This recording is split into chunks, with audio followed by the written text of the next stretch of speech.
Scarce had he finished when, with speckled pride, a serpent from the tomb began to glide. His huge bulk on 7 high volumes rolled. Blue was his breadth of back, but streaked with scaly gold. Thus riding on his curls he seemed to pass, a rolling fire along and singe the grass. More various colors through his body run, than iris when her bow imbibes the sun.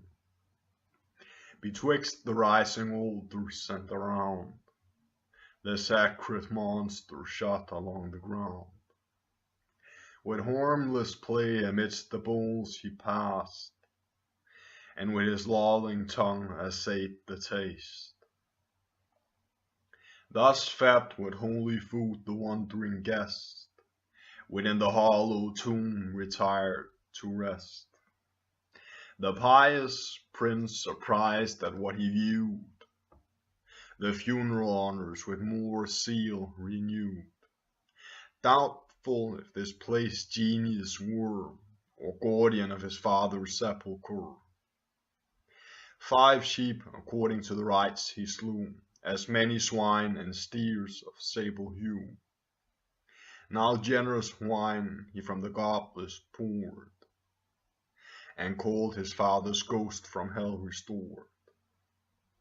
The glad attendants in long order come, offering their gifts at great Anchises' tomb. Some add more oxen, some divide the spoil, some place the tortures on the grassy soil, some blow the fires and off entrails broil. Now came the day desired, the skies were bright with rosy luster of the rising light. The bordering people, roused by sounding fame of Trojan feasts and great ancestors' name, the crowded shore with acclamations fill, part to behold and part to prove their skill. And first the gifts in public view they place, green laurel wreaths and palm the victor's grace. Within the circle horns and tripods lie, ingots of gold and silver heaped on high, and vests embroidered of the Tyrian dye. The trumpet's clangor then the feast proclaims, and all prepare for their appointed games. 4 galleys first with equal rowers bear, advancing in the watery lists appear. The speedy dolphin that outstrips the wind bore Menestius, author of the Memnian kind. Gyas the vast Chimaera's bulk commands, which rising like a towering city stands. 3 Trojans tug at every laboring oar, 3 banks and 3 degrees the sailors bore. Beneath their sturdy strokes the billows roar. Segestus, who began the Sergian race, and the great Centaur took the leading place. Cloanthus on the sea-green Scylla stood, from whom Cluentius draws his Trojan blood. Far in the sea against the foaming shore, there stands a rock the raging billows roar. Above his head in storms, but when 'tis clear, uncurl their ridgy backs and at his foot appear. In peace below the gentle waters run, the cormorants above lie basking in the sun.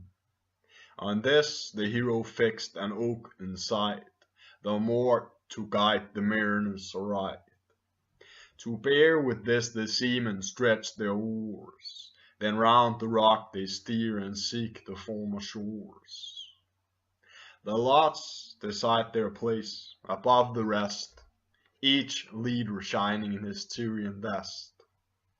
The common crew with wreaths of poplar boughs, their temples crown and shade their sweaty brows.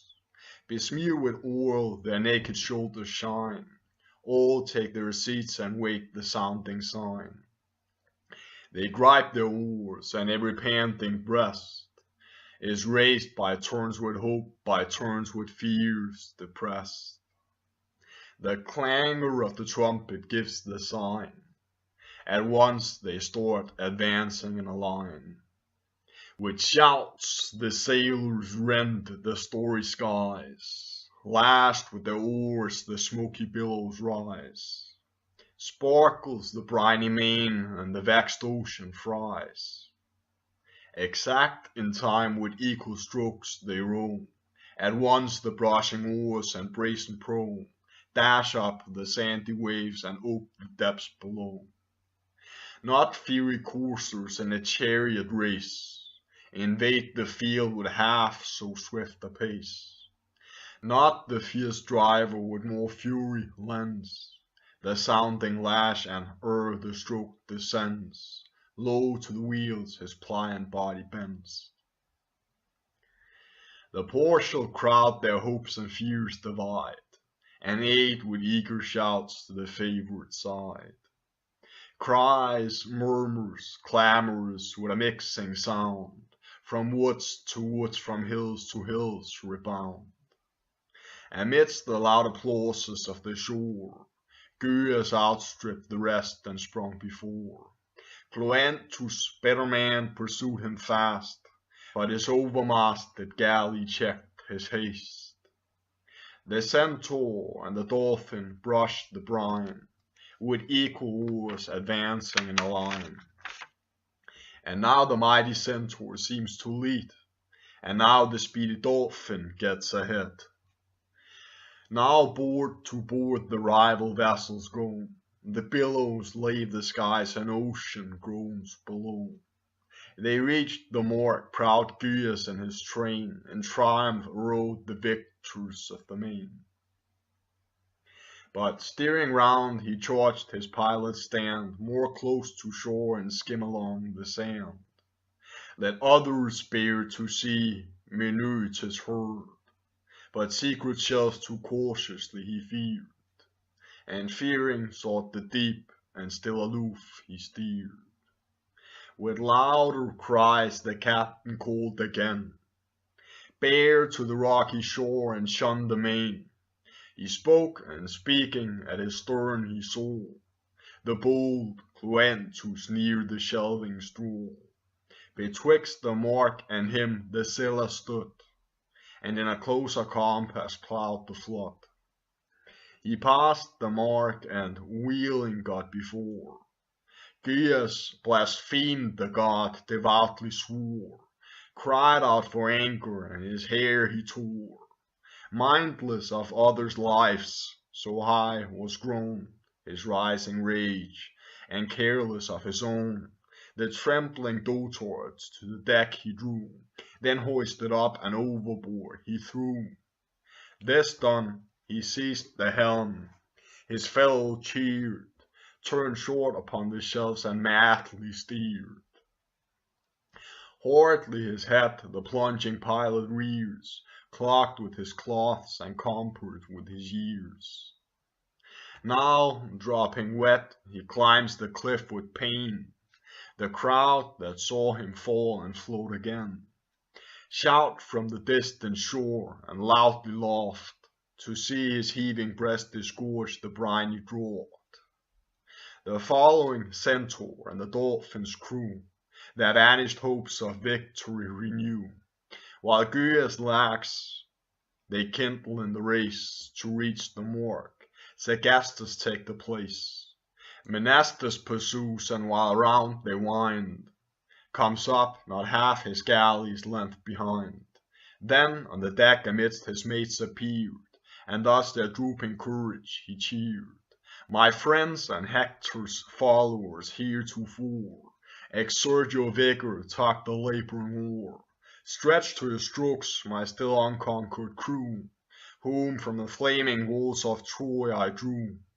In this our common interest let me find that strength of hand, that courage of the mind, as when you stemmed the strong Malian flood, and over the Syrtis broken billows rolled. I seek not now the foremost palm to gain, though yet but thy haughty wish in vain. Let those enjoy it whom the gods ordain. But to the last, the lacks of all the race, redeem yourselves and me from that disgrace. Now, one and all, they tug amain, they row at the full stretch and shake the brazen prow. They see beneath them sinks their laboring sides, are swelled and sweat runs guttering down in tides. Chance aids their daring with unhoped success. Sagastus, eager with his beak to press, betwixt the rival galley and the rock, shuts up the unwielding centaur in the lock. The vessel struck, and with the dreadful shock, her oars she shivered, and her head she broke. The trembling rowers from their banks arise, and anxious for themselves renounce the prize. With iron poles they heave her off the shores, and gather from the sea their floating oars. The crew of Menestus, with elated minds, urge their success and call the willing winds. Then ply their oars and cut their liquid way, and lord your compass on the roomy sea. As when the dove a rocky hold forsakes, roused and affright her sounding wings she shakes. The cavern rings with clattering, out she flies, and leaves her caloc air and cleaves the skies. At first she flutters, but at length she springs to smoother flight and shouts upon her wings. So Menestus in the dolphin cuts the sea, and flying with a force that force assists his way. Sagastus in the centaur soon he passed, wedged in the rocky shoals and sticking fast. In vain the victor he with cries implores, and practices to row with shattered oars. Then Menestus spares with gears and outflies. The ship without a pilot yields the prize. Unvanquished, Scylla now alone remains. Her he pursues and all his vigor strains. Shouts from the favoring multitudes arise. Applauding echo to the shouts replies. Shouts and wishes and applause run rattling through the skies. These clamors with disdain the Scylla heard. Much grudged the prize, but more the robbed reward. Resolved to hold their own, they mend their pace, all obstinate to die or gain the race. Raced with success the dolphins swiftly ran, for they can conquer who believe they can. Both urge their oars and fortune both supplies, and both perhaps had shared an equal prize. When to the seas Cloentus holds his hands, and succor from the watery powers demands. Gods of the liquid realms on which I row, if, given by you, the laurel bind my brow, assist to make me guilty of my vow. A snow-white bull shall on your shore be slain, his offered entrails cast into the main, and ruddy wine from golden goblets thrown. Your grateful gift and my return shall own. The choir of nymphs and Phorcus from below, with virgin Panoply heard his roll, and old Portunus with his breath of hand pushed on and sped the galley to the land. Swift as a shaft or winged wind she flies, and, darting to the port, obtains the prize. The herald summons all and then proclaims Cloentus conqueror of the naval games. The prince with laurel crowns the victor's head, and 3 fat steers are to his vessel led. The ship's reward with generous wine beside, and sums of silver which the crew divide. The leaders are distinguished from the rest, the victor honored with a nobler vest, where gold and purple strive in equal rows, and needlework its happy cost bestows. There Ganymede is wrought with living art, chasing through Ida's groves the trembling horde. Breathless he seems, yet eager to pursue, when from aloft descends in open view the bird of Jove, and sousing on his prey, with crooked talons bears the boy away. In vain, with lifted hands and gazing eyes, his cohorts behold him soaring through the skies, and dogs pursue his flight with imitated cries. Menestheus, the second victor, was declared, and summoned there the second prize he shared. A coat of mail brave Demoleus bore, more brave Æneas from his shoulders tore, in single combat on the Trojan shore. This was ordained for Menestheus to possess, in war for his defense, for ornament in peace. Rich was the gift and glorious to behold, but yet so ponderous were its plates of gold, that scarce 2 servants could the weight sustain. Yet, loaded thus, Demoleus over the plain pursued and lightly seized the Trojan train. The third succeeded to the last reward, 2 goodly bowls of massy silver shared, with figures prominent and richly wrought, and 2 brass cauldrons from Dodona brought. Thus all rewarded by the heroes' hands, their conquering temples bound with purple bands. And now Sergestus, clearing from the rock, brought back his galley shattered with the shock. Forlorn she looked without an aiding oar, and halted by the vulgar made to shore, as when a snake, surprised upon the road, is crushed athwart her body by the load of heavy wheels, or with a mortal wound, her belly bruised and trodden to the ground.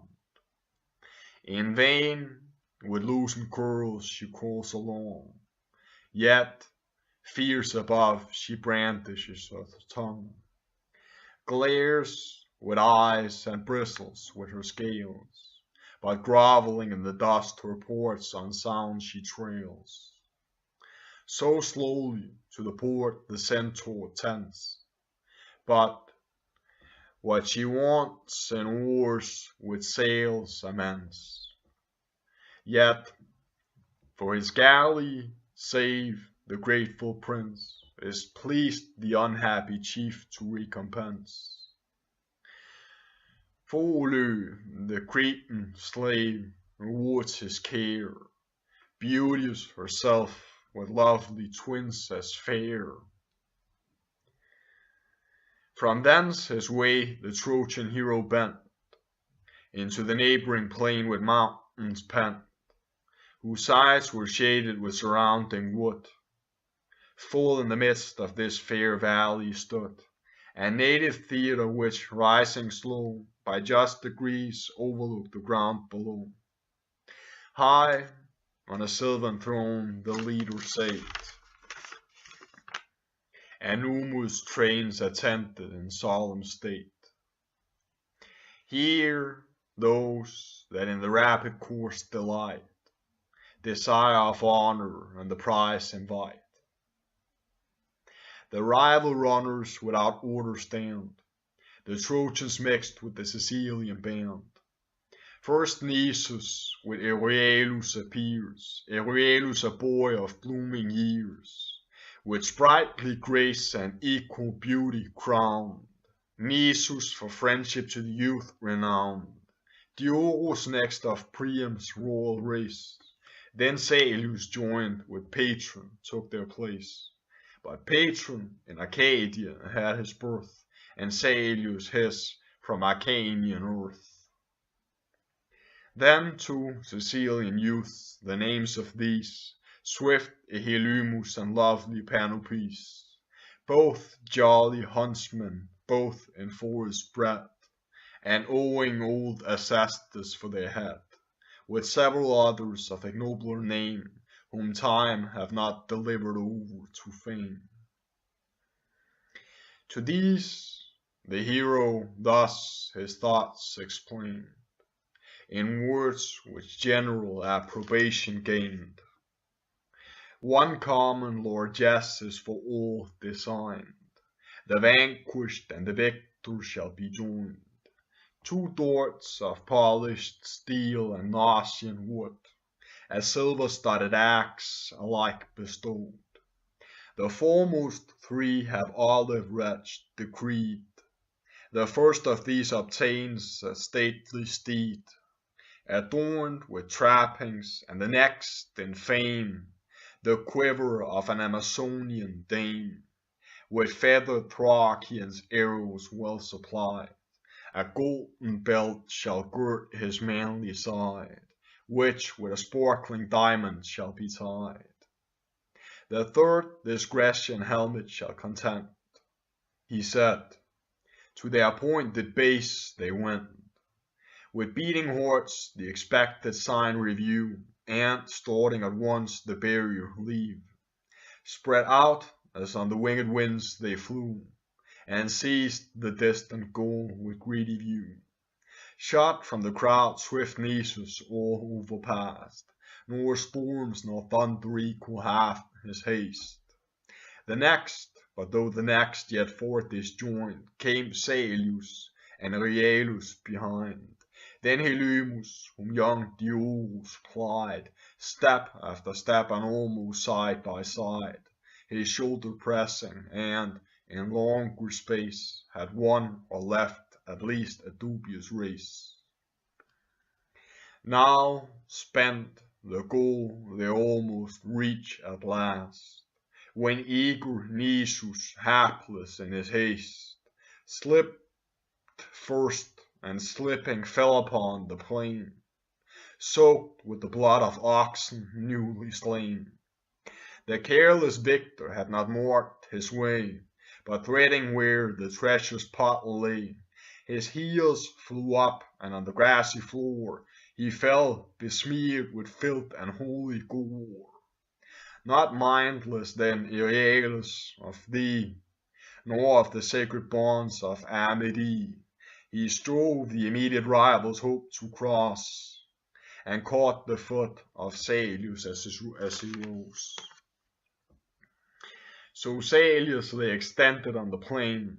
Æneas brings out the prize to gain, and leaves the crowd applauding peals attend the victor to the gold who vanquished by his friend. Next Helymus and then Diores came, by two misfortunes made the third in fame.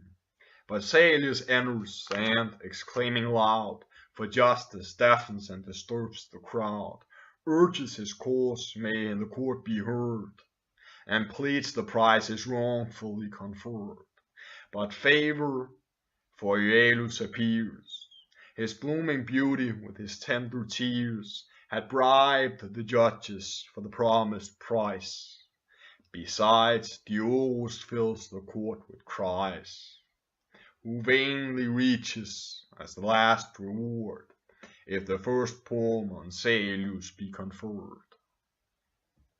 Then thus the prince, let no disputes arise, where fortune placed it I award the prize.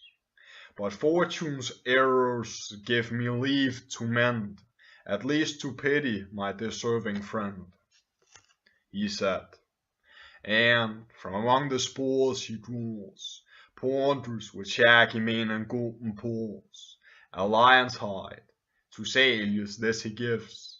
Nisus with envy sees the gift and grieves. If such rewards to vanquished men are due, he said, and failing is to rise by you, what prize may Nisus from your bounty claim, who merited the first rewards and fame? In falling, both an equal fortune tried. Would fortune for my fall so well provide? With this he pointed to his face and showed his hands and all his habit smeared with blood. The indulgent father on the people smiled, and caused to be produced an ample shield of wondrous art by Dadimean wrought, long since from Neptune's boars in triumph brought. This, given to Nisus, he devised the rest, and equal justice in his gifts expressed. The race thus ended and rewards bestowed, once more the princess bespeaks the attentive crowd. If there he here, whose dauntless courage dare in gauntlet fight with limbs and body bare, his opposite sustain in open view, stand forth the champion and the games renew. 2 prizes I propose and thus divide. A bull with gilded horns and fillets tied shall be the portion of the conquering chief. A sword and helm shall cheer the loser's grief. Then haughty dares in his lists appears. Stalking he strides, his head erected bears. His nervous arms the weighty gauntlet wield, and loud applauses echo through the field. Dares alone in combat used to stand, the match of mighty Paris hand to hand. The same at Hector's funerals undertook gigantic buttes of the Amycian stock, and by the stroke of his resistless hand, stretched the vast bulk upon the yellow sand.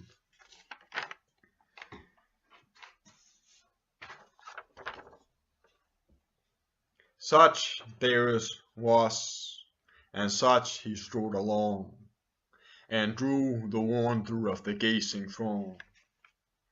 His brawny back and ample breast he shows, his lifted arms around his head he throws, and deals in whistling air his empty blows. His match is sought, but through the trembling band, not one dares answer to the proud demand. Presuming of his force with sparkling eyes, already he devours the promised prize. He claims the bull with all his insolence, and having seized his horns, accosts the prince. If none my matchless valor dares oppose, how long shall Darius wait his dastard foes? Permit me, chief, permit without delay to lead this uncontented gift away. The crowd assents, and with redoubled cries, for the proud challenger demands the prize. Acestus, fired with just disdain to see the palm usurped without a victory, reproached Entellus thus, who sate beside, and heard and saw unmoved the Trojan pride. Once, but in vain, a champion of renown, so tamely can you bear the ravished crown, a prize in triumph borne before your sight, and shun for fear the danger of the fight. Where is our Eryx now, the boasted name, the god who taught your thundering arm the game? Where now your baffled honor, where the spoil that filled your house and fame that filled our isle? Entellus thus: my soul is still the same, unmoved with fear and moved with martial fame. But my chill blood is curdled in my veins, and scarce the shadow of a man remains. Oh, could I turn to that fair prime again, that prime of which this boaster is so vain. The brave who this decrepit age defies should feel my force without the promised prize. He said, and rising at the word he threw 2 ponderous gauntlets down in open view, gauntlets which Eryx wont in fight to wield, and sheet his hand with in the listed field, With fear and wonder seized, the crowd beholds the gloves of death with 7 distinguished folds of tough bull hides. The space within is spread with iron or with loads of heavy lead. Dares himself was daunted at the sight, renounced his challenge and refused to fight. Astonished at their weight the hero stands, and poised the ponderous engines in his hands. What had your wonder, said Entellus, been, had you the gauntlets of Alcides seen, or viewed the stern debate on this unhappy green? These which I bear your brother Eryx bore, still marked with battered brains and mingled gore. With these he long sustained the Herculean arm, and these I wielded while my blood was warm. This languished frame while better spirits fed, or age unstrung my nerves or time oversnowed my head. But if the challenger these arms refuse, and cannot wield their weight or dare not use, if great Æneas and Acestus join, in his request these gauntlets I resign, let us with equal arms perform the fight, and let him leave to fear since I resign my right.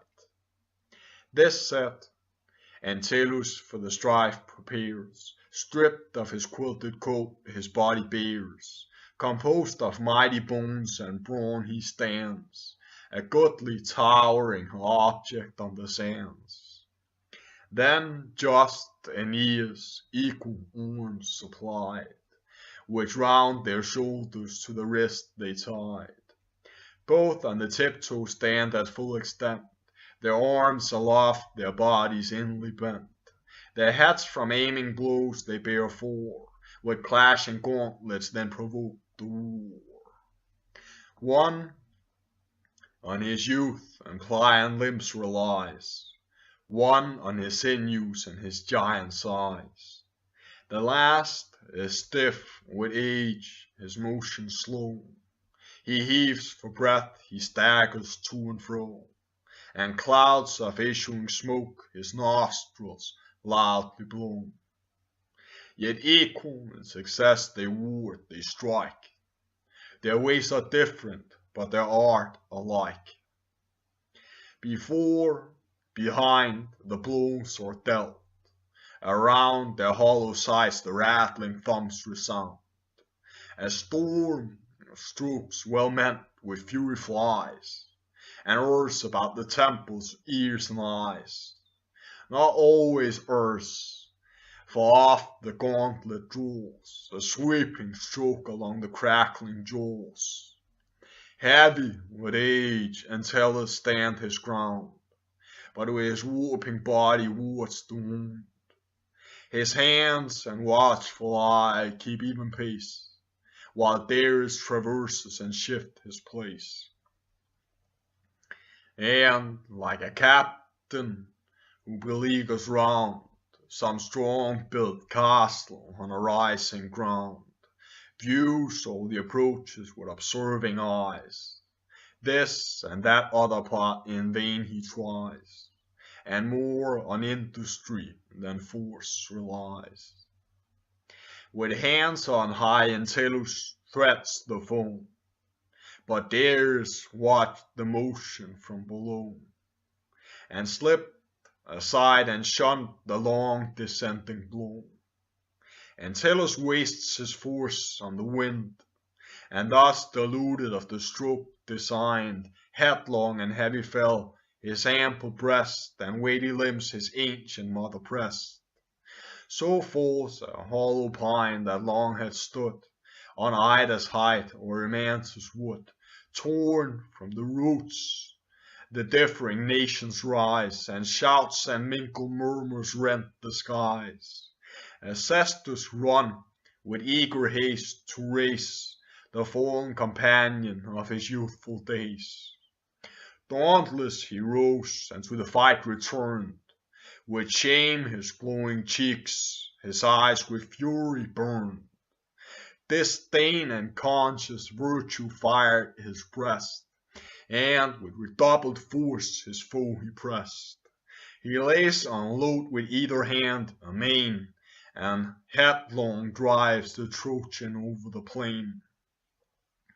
Nor stops, nor stays, nor rests, nor breath allows, but storms of strokes descend about his brows. A rattling tempest and a hail of blows.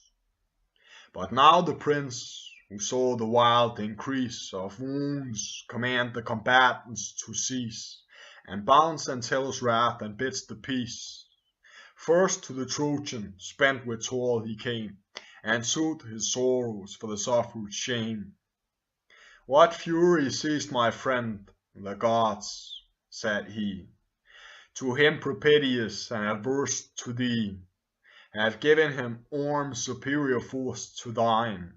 'Tis madness to contend with strength divine. The gauntlet fight thus ended from the shore. His faithful friends unhappy darers bore. His mouth and nostrils poured a purple flood, and pounded teeth came rushing with his blood. Faintly he staggered through the hissing throng, and hung his head and trailed his legs along. The sword and casque are carried by his train, but with his foe the palm and ox remain. The champion then before Æneas came, proud of his prize but prouder of his fame. O God is born, and you, Dardanian host, mark with attention and forgive my boast. Learn what I was by what remains, and know from what impending fate you save my foe. Sternly he spoke, and then confronts the bull, and on his ample forehead aiming full, the deathly stroke descending pierced the skull. Down drops the beast, nor needs a second wound, but sprawls in pangs of death and spurns the ground. Then thus, in Dare's stead I offer this, Eric's accept the nobler sacrifice. Take the last gift my withered arms can yield. Thy gauntlets I resign, and here renounce the field. This done, Æneas orders for the close, the strife of archers with contending bows. The mast Segestus shattered galley bore, with his own hands he races on the shore. A fluttering dove upon the top they tie, the living mark at which their arrows fly. The rival archers in a line advance, their turn of shooting to receive from chance. A helmet holds their names, the lots are drawn. On the first scroll was read Hippocon. The people shout, upon the next was found young Menestus late with naval honors crowned. The third contained Erution's noble name, thy brother Pandarus, and next in fame, whom Pallas urged the treaty to confound, and sent among the Greeks a feathered wound. Acestus in the bottom last remained, whom not his age from youthful sports restrained. Soon all with vigor bent their trusty bows, and from the quiver each his arrow chose. Hippocoon's was the first with forceful sway, it flew and whizzing cut the liquid way. Fixed in the mast the feathered weapon stands, the fearful pigeon flutters in her bands, and the trees trembled and the shouting cries. of the pleased people rent the vaulted skies. Then Menastus to the head his arrow drew, with lifted eyes, and took his aim above, but made a glancing shot and missed the dome, yet missed so narrow that he cut the cord, which fastened by the foot the flitting bird. The captive thus released, away she flies, and beats with clapping wings the yielding skies. His bow already bent, Æneid stood, and having first invoked his brother god, his winged shaft with eager haste he sped. The fatal message reached her as she fled. She leaves her life aloft, she strikes the ground, and renders back the weapon in the wound. Acestus, grudging at his lot, remains, without a price to gratify his pains. Yet, shooting upward, sends his shaft to show an archer's dart and boast his twanging bow. The feathered arrow gave a dire portent, and latter augurs judge from this event. Chafed by the speed it fired, and as it flew, a trail of following flames ascending drew. Kindling they mount and mark the shiny way across the skies as falling meteors play, and vanished into wind or in a blazed decay. The Trojans and Sicilians wildly stare, and trembling turn their wonder into prayer. The Dordan prince put on a smiling face, and strained Acestus with a close embrace. Then, honoring him with gifts above the rest, turned the bad omen, nor his fears confessed. The gods, said he, this miracle have wrought, and ordered you the prize without the lot. Accept this goblet, rough with figured gold, which Thracian Sicilia gave my sire fold. This pledge of ancient amity receive, which to my second sire I justly give. He said, and with the trumpet's cheerful sound, proclaimed him victor, and with laurel crowned. Nor good Æneid envied him the prize, though he transfixed the pigeon in the skies. Who cut the line with second gifts was graced, the third was his whose arrow pierced the mast. The chief, before the games were wholly done, called Phaefontus tutor to his son, and whispered thus, with speed Ascanius find, and if childish troops be ready joined, on horseback let him grace his grandsire's day, and lead his equals armed in just array. He said, and calling out the cirque he clears, the crowd withdrawn, an open plain appears. And now the noble youths of form divine advance before their fathers in a line. The riders grace the steeds with glory shine. Thus marching on in military pride, shouts of applause resound from side to side. Their casques adorned with laurel wreaths they wear, each brandishing aloft a cornel spear. Some at their backs their gilded quivers bore, their chains of burnished gold hung down before. 3 graceful troops they formed upon the green, 3 graceful leaders at their head were seen. 12 followed every chief, and left a space between. The first, young Priam led, a lovely boy, whose grandsire was the unhappy king of Troy. His race in after times was known to fame, new honors adding to the Latian name. And well, the royal boy his Thracian steed became. White were the fetlocks of his feet before, and on his front a snowy store he bore.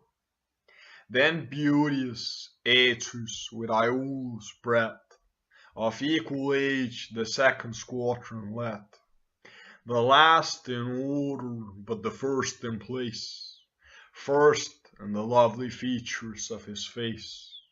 Rode fair Ascanius on a fiery steed, Queen Dido's gift and of the Tyrian breed. Sure coursers for the rest the king ordains, with golden bits adorned and purple reins.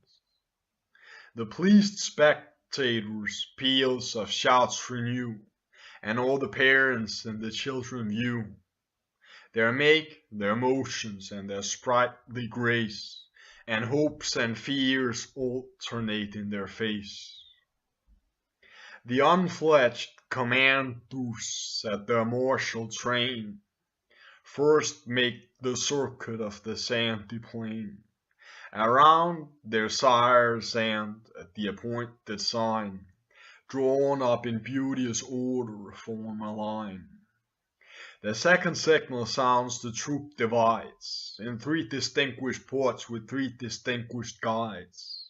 Again they close, and once again disjoin, in troop to troop opposed and line to line. They meet, they wheel, they throw their darts afar, with harmless rage and well-dissembled war. Then and around the mingled bodies run, flying they follow and pursuing shun. Broken they break and rallying they renew, in other forms the military show. At last in order undiscerned they join, and march together in a friendly line. And as the Cretan labyrinth of old, with wandering ways and many a winding fold, involved the weary feet without redress in a round era which denied recess, so fought the Trojan boys in warlike play, turned and returned and still a different way. Thus dolphins in the deep each other chase in circles when they swim around the watery race. This game, these carousels, Ascanius taught, and building Elbe to the Latins brought. Shoot what he learned, the Latin sires import, to their succeeding sons the graceful lord. From these imperial Rome received the game, which Troy the youths the Trojan troop they name. Thus far the sacred sports they celebrate, but fortune soon resumed her ancient hate. For while they pay the debt his annual dues, those envied rites Saturnian Juno views, and sends the goddess of the various bone to try new methods of revenge below. Supplies the winds to wings her airy way, where in the port secure the navy lay.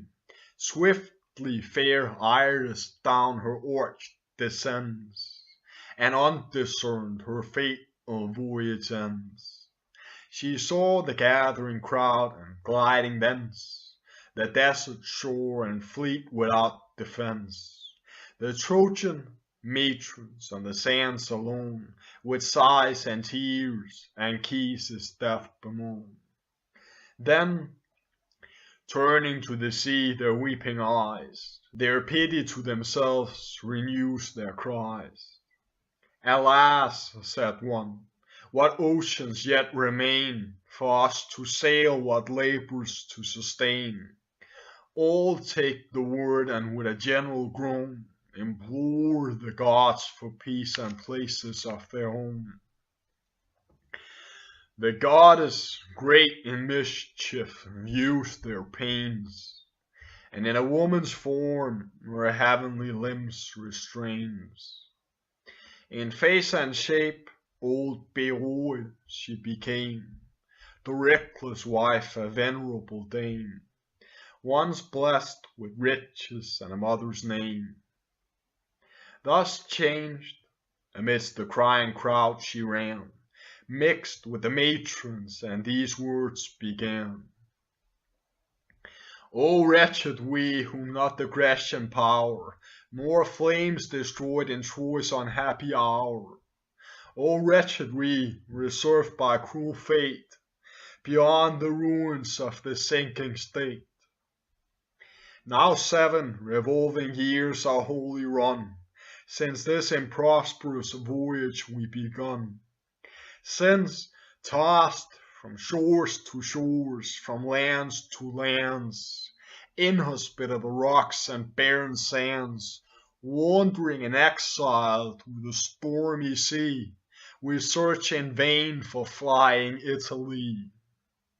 Now cast by fortune on this kindred land, what should our rest and rising walls withstand, or hinder here to fix our banished band? O country, lost and gods redeemed in vain, if still in endless exile we remain, shall we no more the Trojan wars renew, or streams of some dissembled Simius view? Haste, join with me, the unhappy fleet consume. Cassandra bids, and I declare her doom. In sleep I saw her, she supplied my hands, for this I more than dreamt, with flaming brands. With these, said she, these wandering ships destroy. These are your fatal seats, and this your Troy. Time calls you now, the precious hour employ. Slack not the good presage while heaven inspires our minds to dare and gives the ready fires.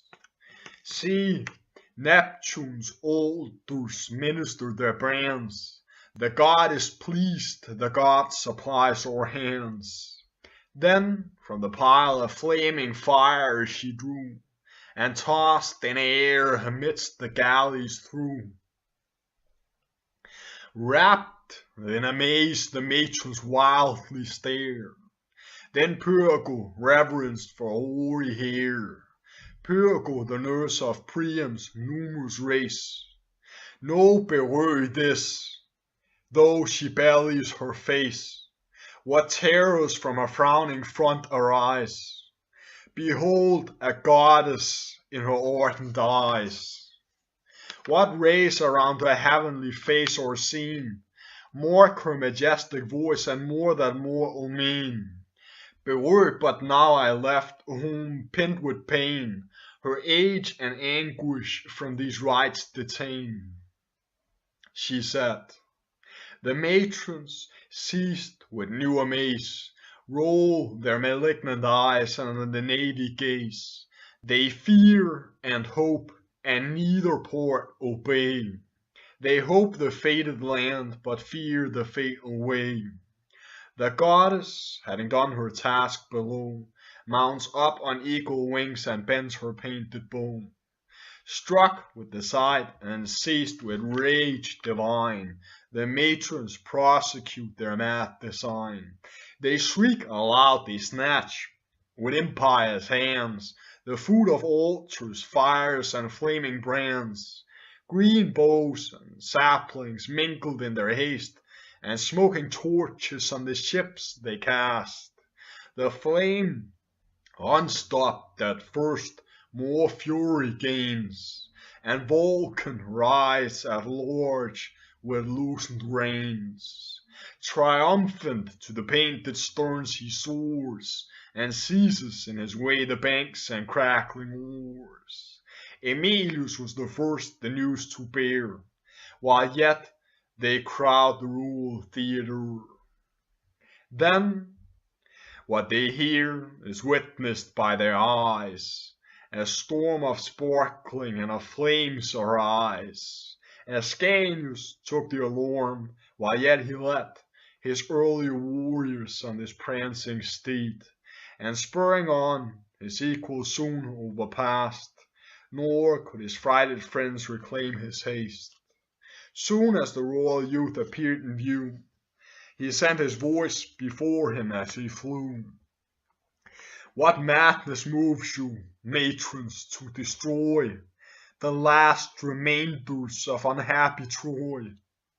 Not hostile fleets, but your own hopes you'll burn, and on your friends your fatal fury turn. Behold your own Ascanius. While he sat, he drew his glittering helmet from his hat, in which the youth to sportful arms he led.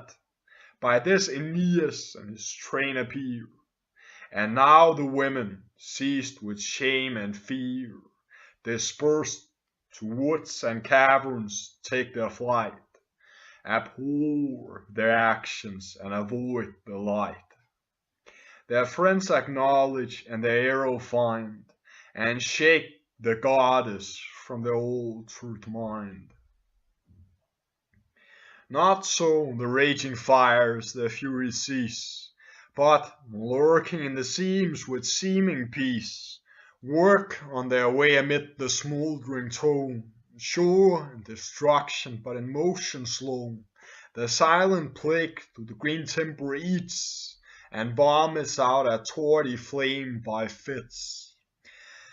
Down to the keels and upward to the sails, the fire descends or mounts, but still prevails. Nor buckets poured, nor strength of human hand, can the victorious element withstand. The pious hero rends his robe, and throws to heaven his hands, and with his hands he vows. O Jove, he cried, if prayer can yet have place, if thou abhorrest not all the Thornton race, if any spark of pity still remain, if gods are God and not invoked in vain, yet spare the relics of the Trojan train.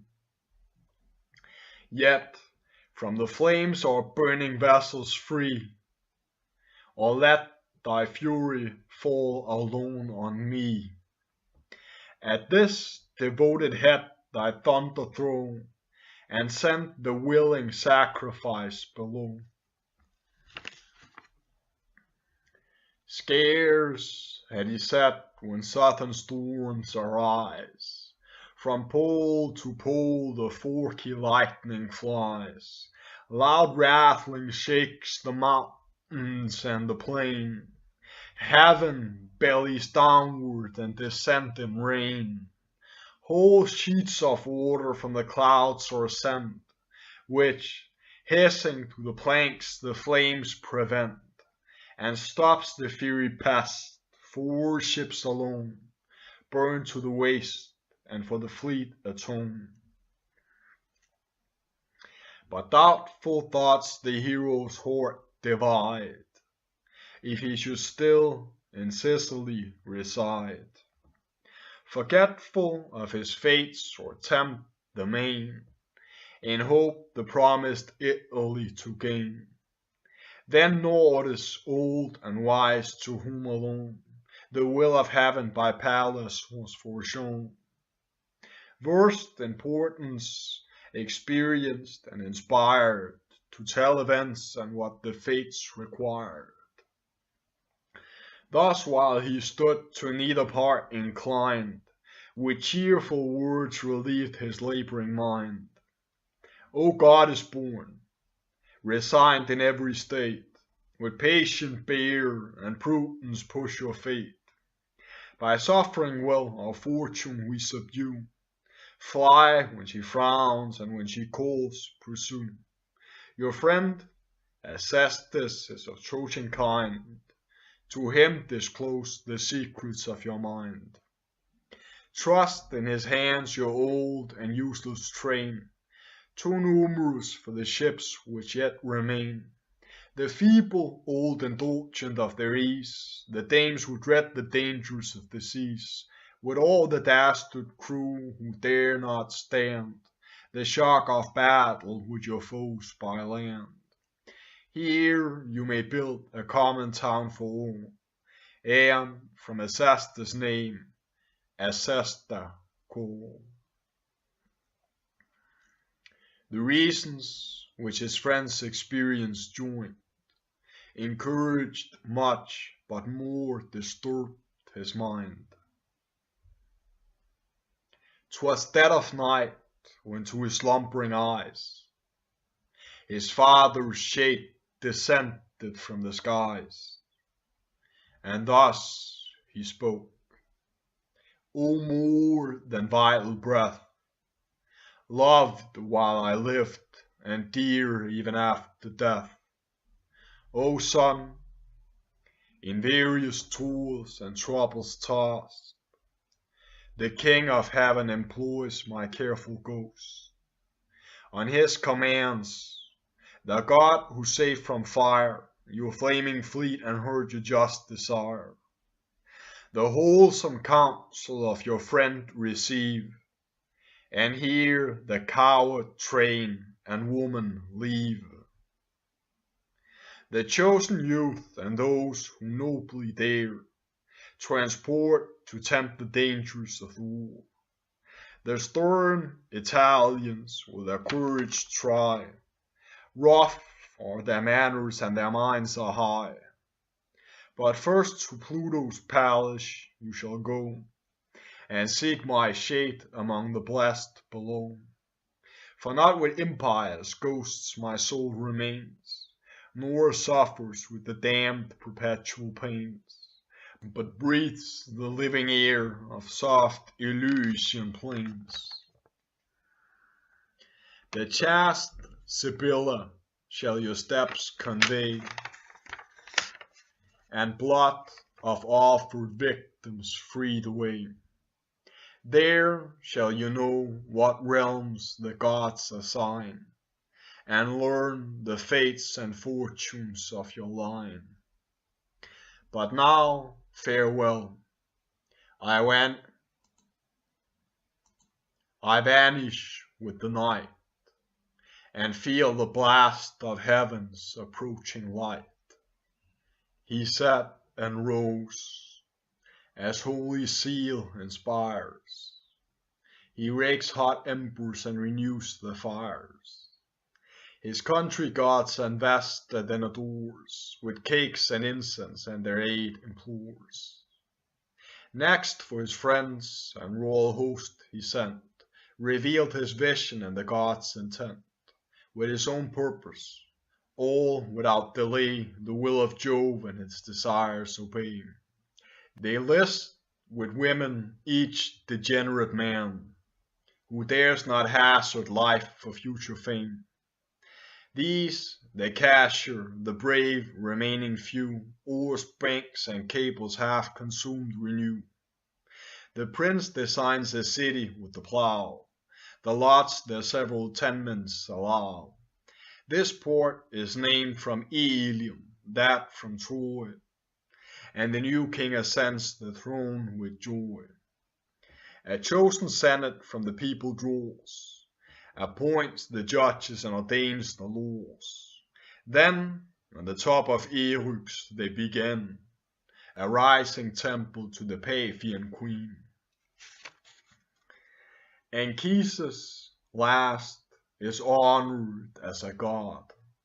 A priest is added, annual gifts bestowed, and groves are planted round his blessed abode.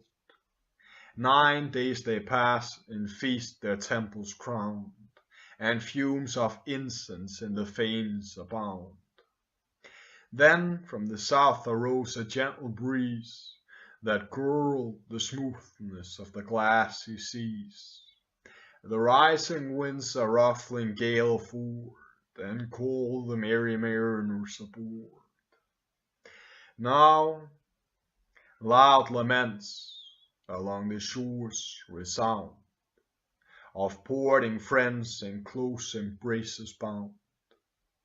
The trembling women, the degenerate train, who shunned the frightful dangers of the main, even those desire to sail and take their share of the rough passage and the promised war, whom good Æneas cheers and recommends to their new master's care, his fearful friends. On Eric's altars 3 fat calves he lays, a lamb new fallen to the stormy seas. Then slips his hawsers and his anchors weighs. High on the deck the godlike hero stands, with olive crowned a torture in his hands. Then cast the reeking entrails in the brine, and poured the sacrifice of purple wine. Fresh gales arise, with equal strokes they vie, and brush the buxom seas, and over the billows fly. Meantime the mother goddess full of fears, to Neptune thus addressed with tender tears. The pride of Jove's imperious queen, the rage, the malice which no sufferings can assuage, compel me to these prayers, since neither fate, nor time, nor pity can remove her hate. Even Jove is thwarted by his haughty wife, still vanquished, yet she still renews the strife, as if 'twere little to consume the town, which awed the world and wore the imperial crown. She prosecutes the ghost of Troy with pains, and gnaws even to the bones the last remains. Let her the causes of her hatred tell, but you can witness its effects too well. You saw the storm she raised on Libyan floods, that mixed the mounting billows with the clouds, when, bribing Aeolus, she shook the main, and moved rebellion in your watery reign. With fury she possessed the Dordan dames, to burn their fleet with execrable flames, and forced Æneas, when his ships were lost, to leave his followers on a foreign coast. For what remains your godhead I implore, and trust my son to your protecting power. If neither Jove's nor fate's decree withstand, secure his passage to the Latian land.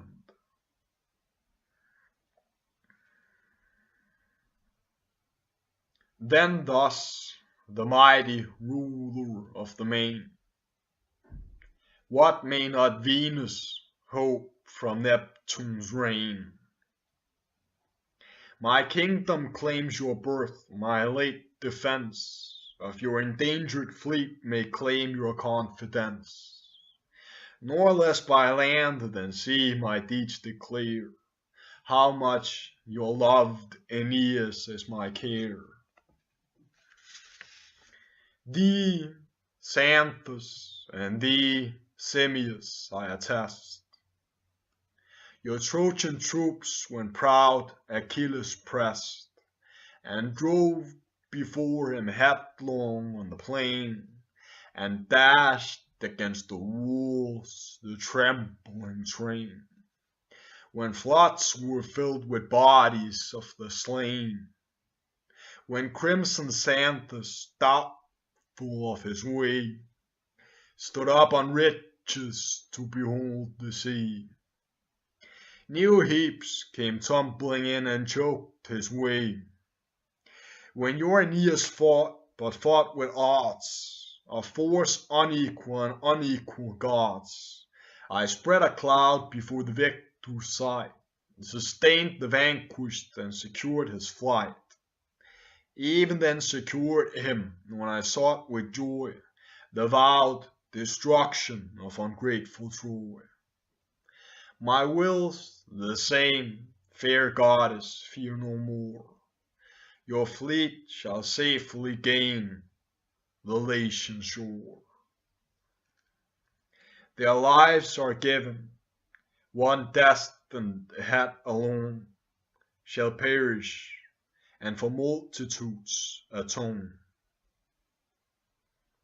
Thus, having warmed with hopes for anxious mind, his finny team Saturnian Neptune joined.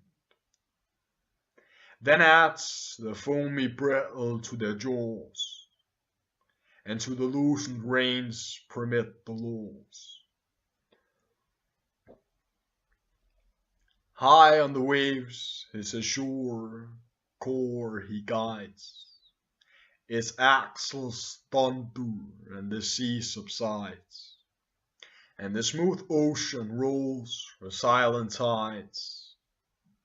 The tempest fly before their father's face, trains of inferior gods his triumph grace, and monster wails before their master play, and choirs of tritons crowd the watery way. The martial powers in equal troops delight, to right and left the gods his better side. In close, and on the worst the nymphs and nereids ride. Now smiling hope with sweet vicissitude, within the hero's mind his joys renewed. He calls to raise the masts, the sheets display, the cheerful crew with diligence obey.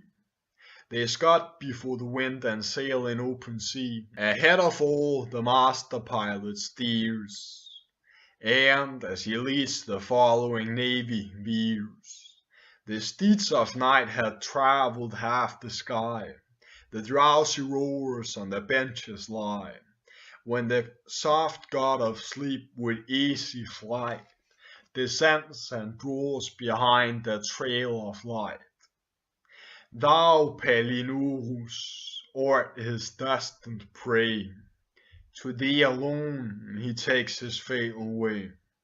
Dire dreams to thee and iron sleeps he bears, and lighting on thy prow the form of Phoebus wears.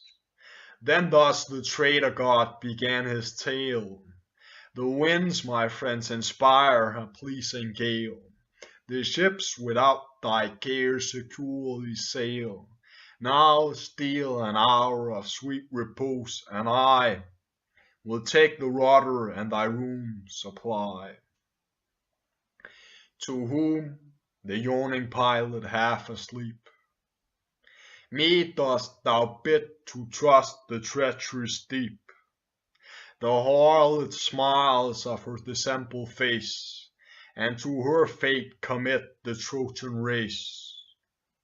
Shall I believe the siren south again, and oft betrayed not know the monster name? He said, his fastened hands the rudder keep, and fixed on heaven his eyes repel invading sleep. The god was wroth, and at his temples threw a branch in leaf dipped and drunk with Stygian dew. The pilot, vanquished by the powers divine, soon closed his swimming eyes and lay supine. Scarce were his limbs extended at their length, the god, insulting with superior strength, fell heavy on him, plunged him in the sea, and with the stern the rudder tore away. Headlong he fell, and struggling in the main, cried out for helping hands, but cried in vain. The victor demon mounts obscure in air, while the ship sails without the pilot's care. On Neptune's fate the floating fleet relies, but what the man forsook the god supplies, and over the dangerous deep secure the navy flies, glides by the Siren's cliff a shelfy coast, long infamous for ships and sailors lost, and white with bones. The impetuous ocean roars, and rock rebels from the sounding shores. The watchful hero felt the knocks and found the tossing vessel sailed on shoaly ground. Sure of his pilot's loss, he takes himself the helm and steers aloof and shuns the shelf. Inly he grieved and groaning from the breast, deplored his death and thus his pain expressed. For fate reposed on seas and on the flat ringed sky, thy naked corpse is doomed on shores unknown to lie.